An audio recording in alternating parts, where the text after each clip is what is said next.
Well, welcome all my fellow YouTubers out there. Like, favorite, subscribe if you would. This is Cody Strickland here. I'm going to do a little talking about the Ford EcoBoost, that 3.5 liter twin turbocharged V6. Okay, if you do or do not know, it has 365 horses and it's got 420 foot-pounds of torque. All right. Well, that's a game-changing motor. Okay. Yeah, well, I sell cars. That was a hard motor to sell because in 2011, when the new power plants come out, most of the guys that are trading in their Fords are they trading a Chevrolet or a Dodge. They're looking to buy that V8. Gotta have that American V8, baby. Yeah, brother, it's gonna put them pythons on you. Yeah, cause it's the strongest motor. No, that ain't the case no more. Oh yeah, they strong, no doubt about it. That's hands down, they strong. The EcoBoost gives you better fuel economy, more pulling power. Why not go with it? I mean, yeah, maybe when you stomp on it, you gonna hear the turbos spool up, and that's a wonderful thing in my opinion. But you ain't gonna stomp on it, hear that big beefy V8 sound, That's all right because I'll compromise for that. Smoother ride anyway. Well, I can't really say a smoother ride than you having a 5.0 in your F-150. I'm not saying that. I meant to say it's a quieter ride. But now don't get me wrong. When you get on that 5.0 or that 6.2 liter, that joker right there sounds good. But I'm talking about the EcoBoost. I tell you, I had a older fella, nice older fella. His name was Stan Baxley from Vidalia, Georgia. He come up one day to dealership. He really wasn't looking to buy. I want to say he come in on a mailer. I got to talking to him, He come up in a beautiful, pristine 4-door 1500 HD Chevrolet. It was a 2001, loaded leather and all. Had sound system and all in it. 4-wheel drive. Had the 6.0 Vortec in it. A beautiful truck. I was going to pay cash for it, but I went and bought a Jeep instead. And you're probably thinking, oh, well, he's a Ford man, but he's buying Jeeps, and he was going to buy that Chevrolet. I was buying what I could afford at the time. Thank you very much. But, we started walking down a new truck line. I think we might have started off in a used. He said, nah, if I'm going to buy, I'm going to buy new. And I said, I understand that, Mr. Baxley. This is what we done. We walked over there on them new, beautiful 13 F-150s. And we got to walking. 4x4. See, we have them in line. We got 4x4s and then we go to 2-wheel drive. He said, nah, let's walk on past these 4-wheel drives. They'll get me in trouble.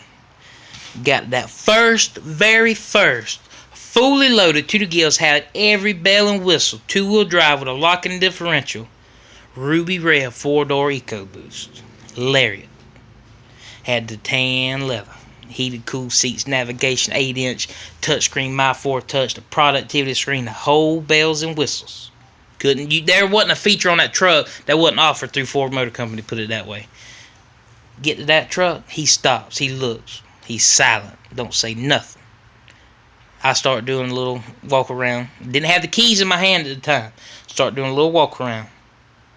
I said, Mr. Baxley, I'm going to say exactly what he said now. So if you want to bleed it out, it's only one little bad word.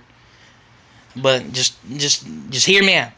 I said, Mr. Baxley, Ford surpassed Chevrolet. Big time. He said, I don't believe that shit. I won't never buy a Ford. And I can't get to that part of the story yet. I said, hey, I understand. Everybody likes their Dodges, their Chevrolets, and their Fords. And some Chevrolet fans like Fords and vice versa. He said, I don't believe it, though. You can't sell me a Ford. There is no way I will. The only Ford I would got is that Mustang, that GT Mustang I was telling you about. Oh, I love it, but you can't beat a Chevy truck. You can't beat a Dodge. I've had them all. I've never owned a Ford. So, Mr. Baxley, you give me 15 minutes of your time today, and I guarantee you, today or tomorrow, you'll be driving home in this truck. He said, no, I won't. All right, so I go. He said, you go in there and get the keys. And I go in there and get the keys. I back it up and I open it up and I do my walk around. I say, this has got the 3.5 liter EcoBoost, 365 horsepower, and 420 foot-pounds of torque. And he stops me at the 420 foot-pounds of torque. He says, you telling me this V6 has that much horsepower and got that many foot-pounds of torque? I said, yes, sir. I ain't even told you the good news. He said, what's the good news? The truck can get up to 26 miles to the gallon. I don't believe that shit. That's exactly what he said. I said, you ready to go on a test drive? I was handing him the keys and let him pull off the lot. He said, no, I don't want to drive it because I'm not going to buy it. Went on the 12-mile test drive. Well, needless to say, to make a long story short, he fell in love with the truck. Loved the power and loved the fuel economy. Because, see, I go on a 12-mile test drive. On the first couple of miles, we'll get on the truck a little bit to see how much power it's got. And he looked at the fuel economy. He said, ooh, that ain't looking too good. I said, no, it's because it has not been driven, and it's only been drove on test drives. And they're telling who else has drove and how they, drove it real fast or whatever. I said, we got roughly 8 miles to go from here to the dealership. I'm going to drive it at what speed you drive, Mr. Baxley. Well, you can set it at 55, but I usually drive about 65, 70. I looked down and said, down 280 through Vidalia? Yeah. I said, okay.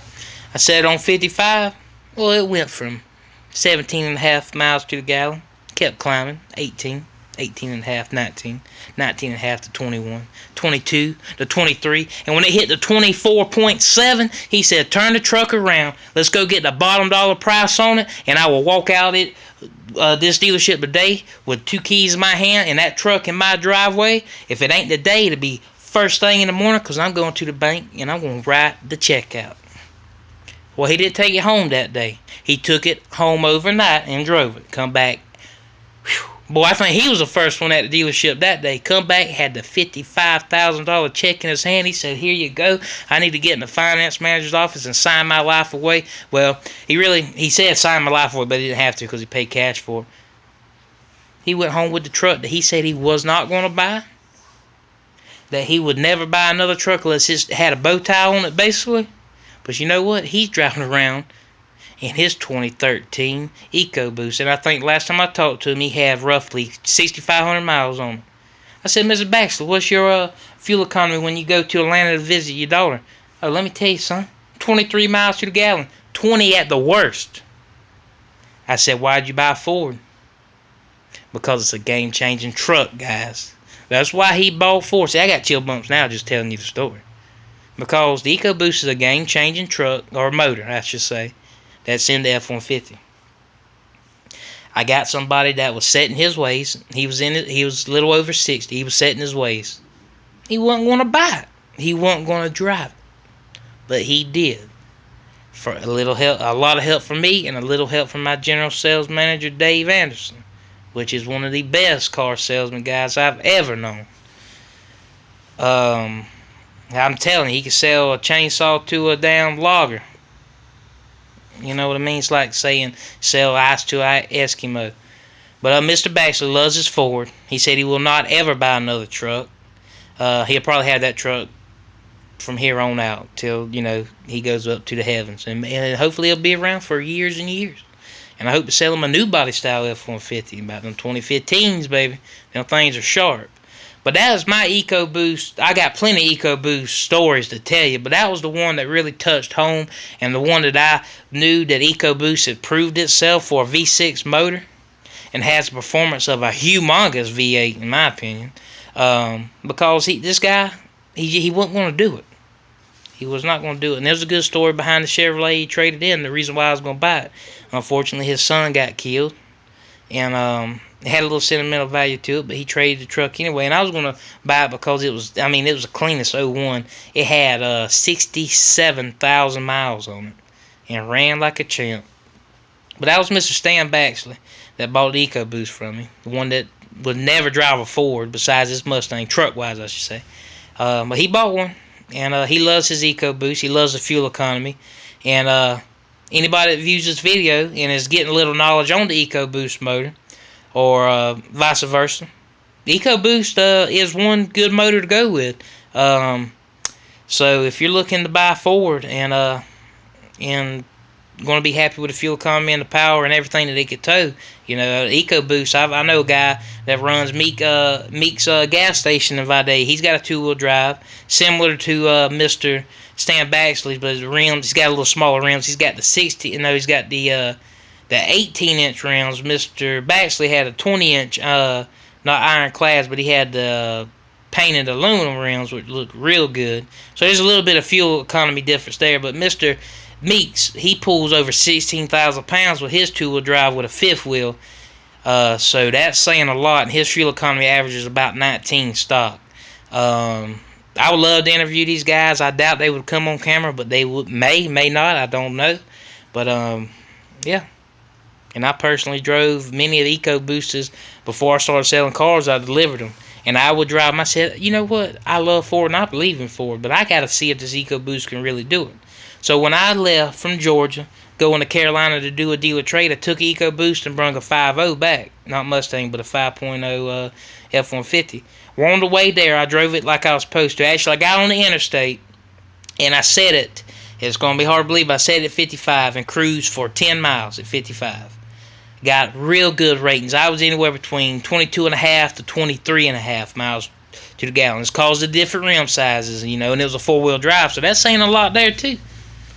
Then I amped it up to 65 to 75 mile an hour, and I was still getting right at 20 miles to the gallon, running 65 to 70 miles an hour. And I ain't gonna lie, I got down on it, and let me tell you, from 65 to 70. If you're riding anywhere between 65 or 70, from then on above, when you punch that EcoBoost, that thing's taking off like a Mach 1 rocket. It's gone, Jack. But great fuel economy. But this is my EcoBoost story, and I'm proud to sell Fords, and I'm proud to one day when I get enough money. I'm only 22, guys. I'm gonna buy me a brand new Ford. But I'm currently saving my money to buy an older body Ford in the 60 or anywhere between the 60 model to the 70 or 87 model, anywhere between there. So if you got one to sell for a good price, now I'm looking to spend, because I want to do some work to it, so I don't want to put too much money into it unless it's already done. But I'm looking to spend less than $4,500. So if y'all got a truck or you know anybody that's got one for sale, please send me a message or comment, because I'm looking to buy one. And then I'm going to save my money up and hopefully either put more than half down or pay cash for a brand new truck. But this is my EcoBoost story. Thanks for tuning in. Like, favorite, subscribe. Leave some comments. And especially if you drive a Ford, if you don't, or if you've driven a Ford EcoBoost, or driven, I should say. Leave comments, guys. I'm glad to... I don't know, I'm getting tongue twisted now, but I'm glad to do these videos to help you guys out. So, like, favorite, subscribe. Thanks for tuning in. And there's going to be more videos to come.